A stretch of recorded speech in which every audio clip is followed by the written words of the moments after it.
السلام علیکم ورحمۃ اللہ وبرکاتہ، بسم اللہ والحمد للہ والصلاة والسلام علی رسول اللہ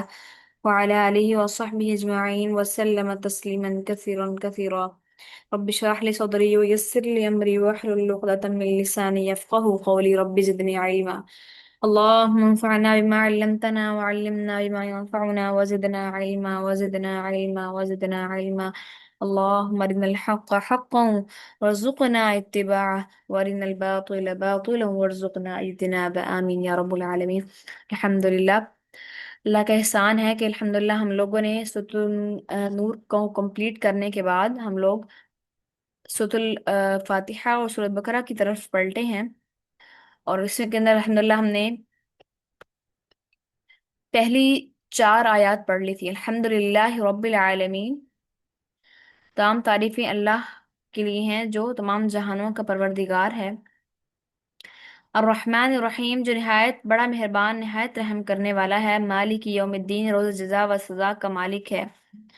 اس کے اندر ہم لوگوں نے دین کے مختلف معانی کو دیکھا تھا کہ دین کے مختلف معانی ہیں وہ کیا ہیں، اور یہاں پر کس معنی کے بارے میں ذکر ہوا ہے۔ ایاک نعبد و ایاک نستعین، ہم صرف تیری ہی عبادت کرتے ہیں اور صرف تجھ ہی سے مدد مانگتے ہیں۔ اس کے اندر ہم نے عبادات کے جو 3 مفہوم تھے،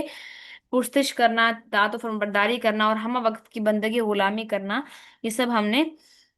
دیکھا تھا، اور عبادت کا مفہوم بھی سمجھا تھا کہ عبادت کی کتنی اقسام ہے اور کس کس قسم کی عبادت جو ہے یہاں پر اللہ تعالیٰ کو ہم سے مطلوب ہے، اور کون کون سی اطاعت کا اللہ تعالیٰ نے اپنی طرف ذکر کیا ہے کہ یہ صرف اللہ ہی کی طرف اس کا جھکاؤ ہونا چاہیے، تمام تری باتیں۔ آگے آگے آج ہمارے پاس ہے اہدنا الصراط المستقیم۔ اہدنا، ہمیں ہدایت دے، صراط المستقیم، سیدھے راستے کی طرف، ہمیں سیدھی راہ پر استقامت عطا فرمائے، ہمیں سیدھے راستے کی ہدایت عطا فرما۔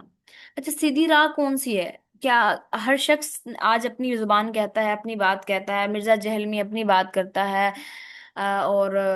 جو باہر بیٹھے ہوئے ہیں طاہر القادری صاحب یہ اپنی بات کرتے ہیں، جاوید غامدی صاحب یہ انہوں نے اپنی بنائی ہوئی ہے، ساحل ادیم نے اپنے صراط مستقیم ایک الگ سی چیز بنائی ہوئی ہے، اب الگ سسٹم کھولے ہوئے ہیں ان سب لوگوں نے۔ تو صراط مستقیم جو ہے، اگر اتنے لوگوں سے اگر ہم ڈیفینیشن دیکھیں گے تو ہم تو کنفیوز ہو جائیں گے کہ ہم کس کو مانیں، کسے دیکھیں، کس سے سمجھیں،